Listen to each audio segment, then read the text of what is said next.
Your true wealth is your time and freedom.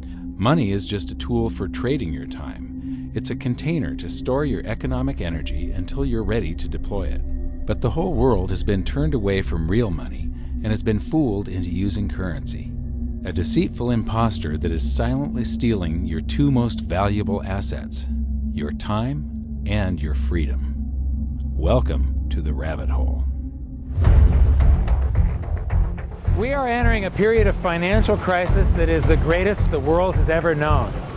The wealth transfer that will take place during this decade is the greatest wealth transfer in history. Wealth is never destroyed, it is merely transferred, and that means that on the opposite side of every crisis there is an opportunity. The great news is that all you have to do to turn this crisis into your great opportunity is to educate yourself. I believe that the best investment that you can make in your lifetime is your own education. Education on the history of money, education on finance, education on how the global economy works, education on how all of these guys, the central bankers, the stock market, how they can cheat you, how they can scam you. If you learn what is going on and how the financial world works, you can put yourself on the correct side of this wealth transfer. Winston Churchill once said that the further you look into the past, the further that you can see into the future. This program is all about creating your own crystal ball, being able to gaze into the future, being able to change this crisis, the greatest crisis in the history of mankind, into your great opportunity.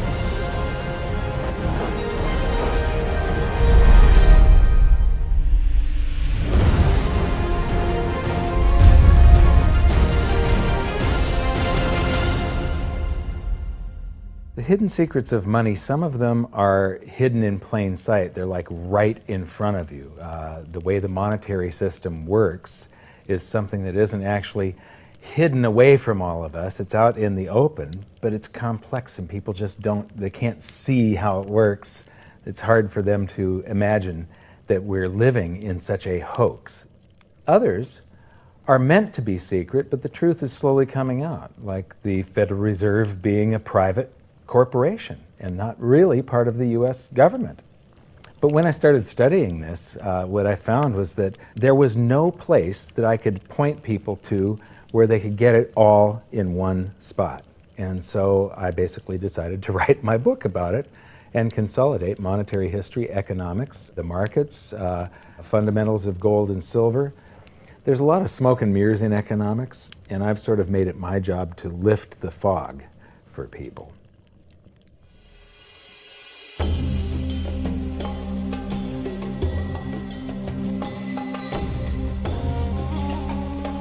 Welcome to Egypt.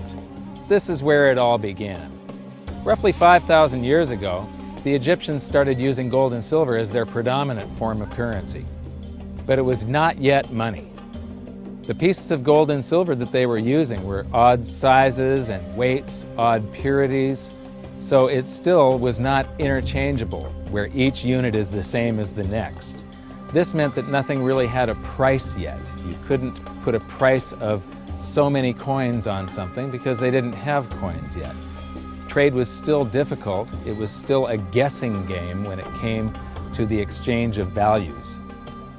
One of the reasons that we are in the financial mess that we are today globally is that people do not understand the difference between currency and money. Currency is a medium of exchange, a unit of account. It is portable, durable, divisible, and something called fungible. Fungible means that each unit is the same as the next unit. $1 in my pocket buys the same amount as $1 in your pocket. Money is all of those things plus a store of value over a long period of time. Even financial planners, bankers, your accountant, they don't understand the difference between currency and money. The currency in your pocket is a medium of exchange. It's a unit of account because it's got numbers on it. It's somewhat durable, it's portable, it's divisible in that you can make change, and it's fungible. $1 in my pocket buys the same amount as $1 in your pocket. But because governments can print more and more and more of it, and dilute the currency supply, it's continually transferring wealth out of your pocket, out of your bank account, to the government and to the banking system. The reason that gold and silver are the optimum form of money is because of their properties. It's an easy medium of exchange because gold and silver store a large amount of value in a very small area. It's a unit of account. Pure gold has the same value all over the planet. So an ounce of gold buys the same amount here in Egypt as it would in China or in the United States. It's durable. The same gold that Egyptians were using in trade 5,000 years ago is still here with us today. It does not corrode. It's divisible. You can make change with it. It's very portable. You could use something like oil as money. It's just that you can't carry around a barrel of oil on your back. It's fungible. Pure gold is the same wherever it is on Earth. Pure silver is the same wherever it is on Earth. It's limited in quantity. That's the reason that it maintains its purchasing power. Governments cannot print it. Over the last 5,000 years, only gold and silver have maintained their purchasing power. There have been thousands upon thousands of fiat currencies, currencies that are unbacked by gold or silver, and they have all gone to zero. It's a 100% failure rate.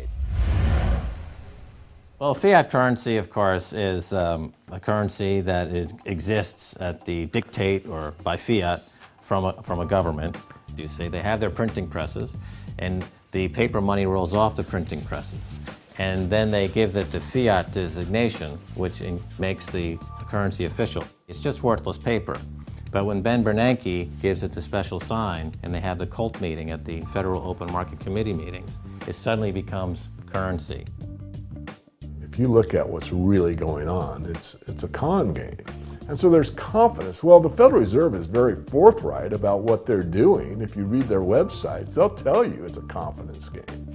They tell you that there's no intrinsic value in their money. They'll tell you that they print it backed by absolutely nothing. They actually display all these facts. But if you tell somebody in the public that this stuff is created out of thin air, there's no backing whatsoever, it's absolutely worthless, it's about as valuable as monopoly money, they'll look at you like you're nuts.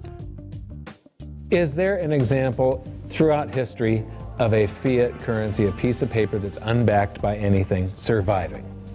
Short answer, no. Long answer, no. And here's why. When Addison Wiggin took over at the Daily Record, when they got cranked up, Bill Warner asked him to catalog all of the fiat currencies throughout history and what happened to each of them. Addison dutifully went to work. Within a short period of time, he had gone through the alphabet. All the fiat currencies that started with the letter A were done. They all went to zero. He was halfway through the letter B, and all the fiat currencies that started with the letter B, and there were 600 of them in just the first letter and a half of the alphabet, and every single one of them went to zero. Every one. 600 fiat currencies that start with the letter A, and half of the ones that start with the letter B are 600 of these things. Not one ever came close. You think this one, the United States dollar, is going to be the first one after all that? I don't think so. No. No currency, fiat currency has ever survived. None. The thing about money is there actually is a fairly well accepted definition of what money is. The question is, as you apply that definition to particular things that people claim to be money, do they fit the definition? We'll just take the paper dollar, for example. How well does it perform those functions? Well, store of value. The dollar has lost 95% of its purchasing power since the creation of the Federal Reserve in 1913. So not very good as a store of value. One of the things I do is just a way to get the audience's attention is I have a slide, and there are three pictures on the slide. One is a pile of monopoly money. The other one is a pile of Federal Reserve notes, what Americans would call paper money. And the other one is a solid gold American Eagle 1 ounce coin. And the title of the slide is, which of these is not like the other? And if you know the show Sesame Street, or you have children who watch it, it's one of the favorite vignettes in Sesame Street. And what it really is a kind of IQ test for 5-year-olds. They're supposed to look at the three things and look at characteristics and find the one that's not like the other. Well, I've shown this slide to groups of Ivy League university professors, and I've also shown it to, children, kind of 5 years old, my nieces and nephews and so forth. And when the professors look at it, they say, well, clearly the dollars are not like the others because gold has no role as money, and monopoly money is junk, and the American dollar is a store of value, so that's not like the other. But the children look at it and they say, well, the gold coin is not like the other because the other two are just piles of paper and the gold coin is clearly something different. So my question to the audience is, who's smarter, a 5-year-old or an Ivy League professor? Before World War I, each note that a treasury issued would say that there have been deposited with the United States Treasury $20 in gold coin payable to the bearer upon demand. The money was in the vault. The currency was a note they gave you that was a claim check, only a claim check on the money, the same as if you go to the dry cleaners and you give them your shirt and they give you a claim check for your shirt. The value is that shirt at the dry cleaners, not the piece of paper that says that you own that shirt. So our currency that circulated was the paper US dollars, and they were claim checks on money. The next hidden secret is the difference between currency and money. Money must be a store of value and maintain its purchasing power over long periods of time. As we progress through this series, you'll learn that national currencies are really a tool used by the government and the financial sector to leech away your time and your freedom by stealing your purchasing power. So rather than storing your economic energy, currencies leak. Now compare that to the gold and silver the Egyptians were using. Like I started with, it still wasn't money because it wasn't interchangeable yet. But they were on the right track, as gold and silver have proven over thousands of years to be the ultimate store of value. Gold is only formed when a star explodes, a supernova, and it stays around forever. This is one of the properties that make it the ultimate money.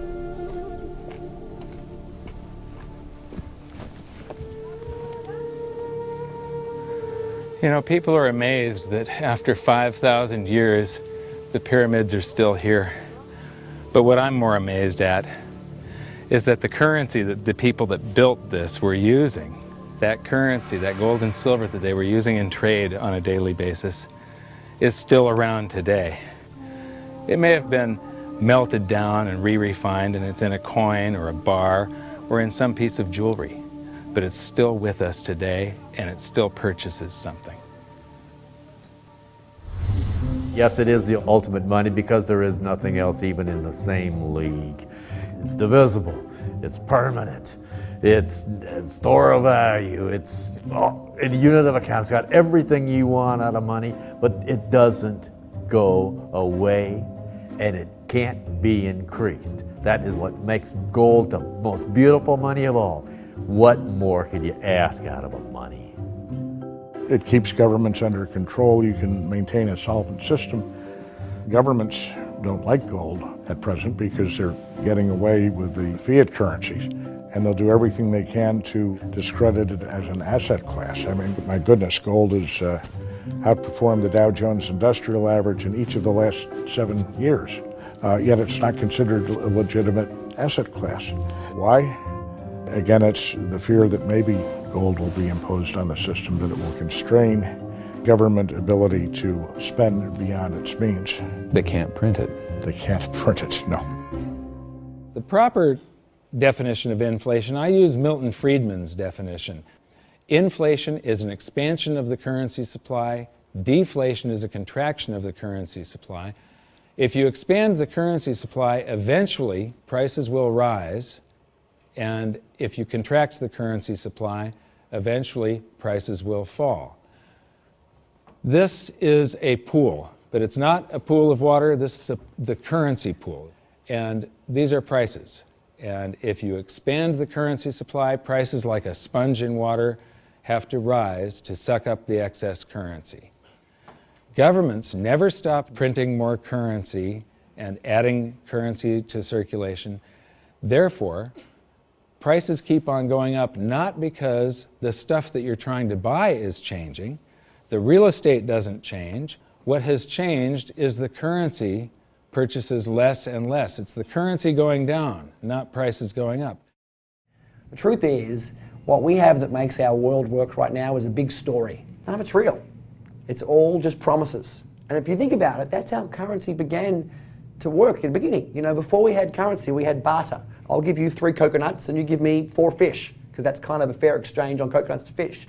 But that got complicated, so we had to invent this thing called money to be a divisible, portable medium of exchange. And the challenge is that we lost that a long time ago when we lost having things of value be our currency, and now we have this thing called numbers and accounts. But trust me, it is not real. It's a big made-up story. One of the biggest make-believe stories ever is called quantitative easing, which sounds complex, but it's really just a smoke and mirrors term for currency creation. QE started with the banking bailouts back in 2009.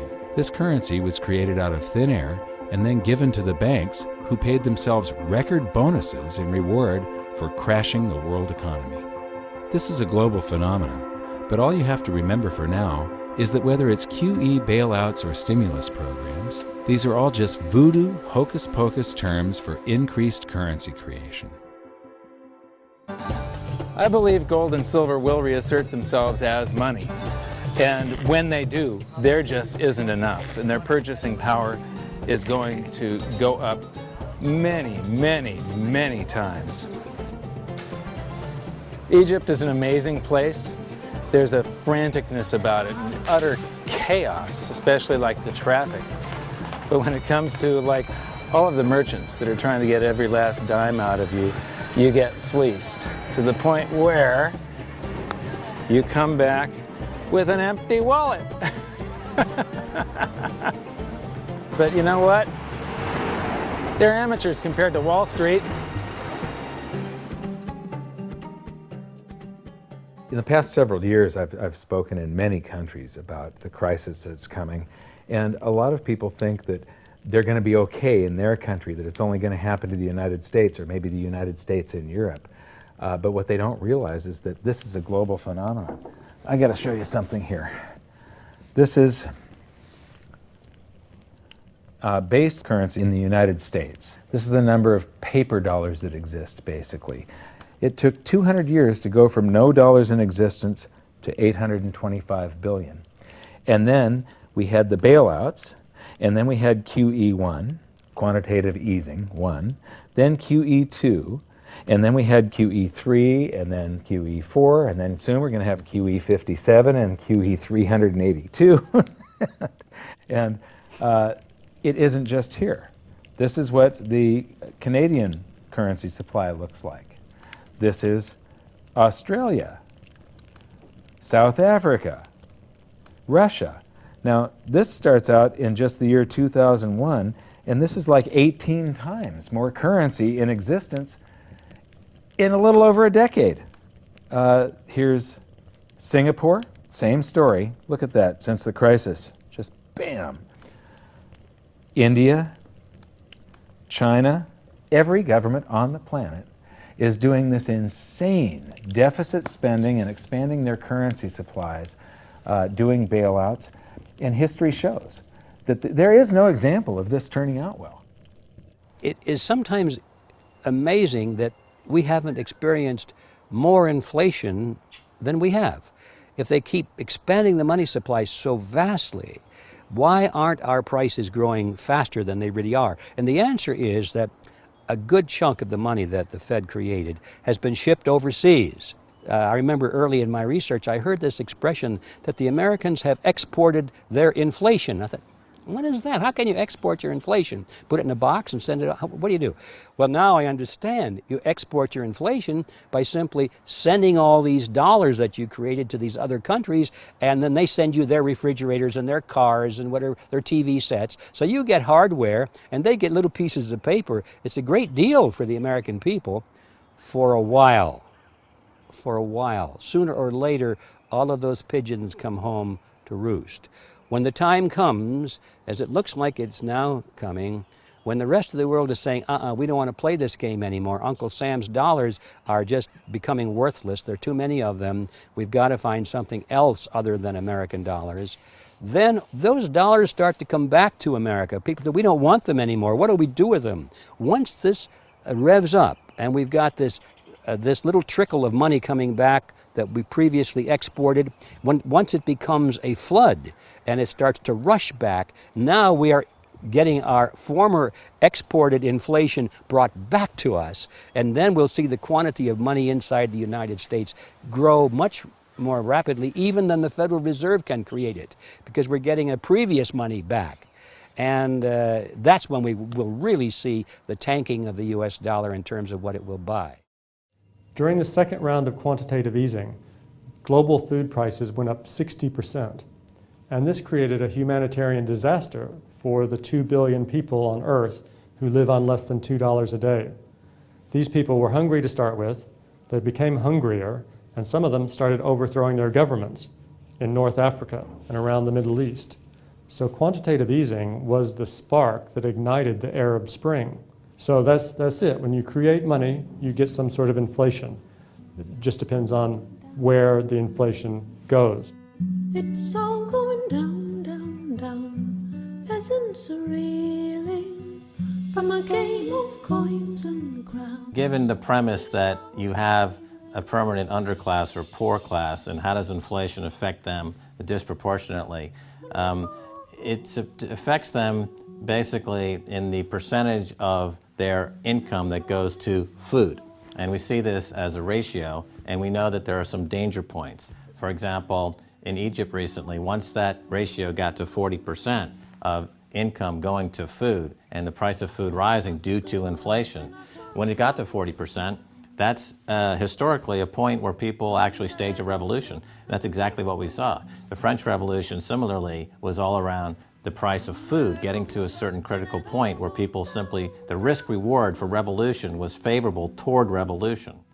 When they print it up, then it all goes down. Well, exactly right, because when you have a runaway inflation, it's punishing the very people who are most productive in society. In other words, the people that produce more than they consume and save the difference. The problem is that those productive people, the savers, save in their national currency. And unfortunately, the national currency is just a fiat piece of paper at this point. So when it's destroyed through runaway inflation, that $100,000 that you were hoping to retire on doesn't exist. And the things that you were going to buy with it and provide for others don't exist either. Now what are you going to do? So that all seems pretty scary. However, this is going to happen, and you can only play the hand that you're dealt. But the great news is that gold and silver always end up doing an accounting of the expansion of the currency supplies. Basically, the will of the public in the free markets. When governments do this kind of stuff to their currency supply, they debase it. Eventually it comes back in inflation. People sense the loss of their purchasing power. They rush back to gold and silver, and they bid the value of the gold and silver up in the country until it meets or exceeds the value of all the currency in circulation. This is a process that's been going on over and over again throughout history, except this time it's happening on a global scale. It has never before happened in all countries at once. And that means that this is the greatest wealth transfer in history. Therefore, it's the greatest opportunity in history, and it's not going to happen again in your lifetime. So now we've learned that your true wealth is your time and your freedom.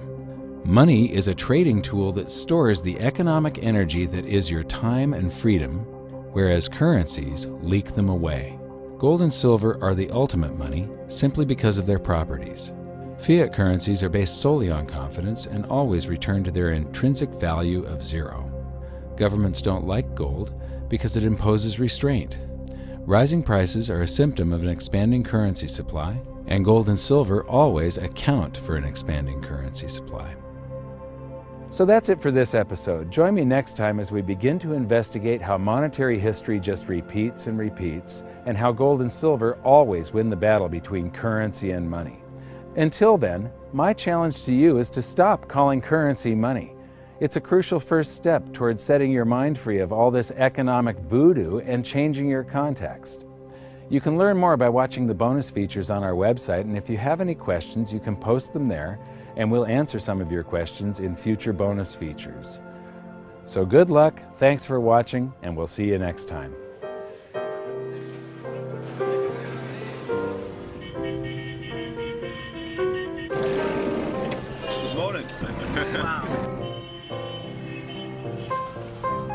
What does fiat mean? It comes from the Latin for crappy car.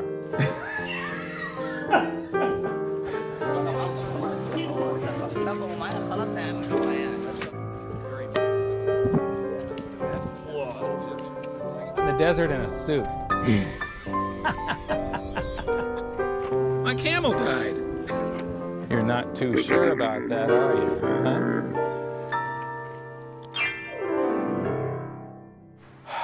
I am ready for a good long nap. Hi, welcome to this bonus feature for the very first episode of Hidden Secrets of Money. And this is currency versus money. So that's the major topic that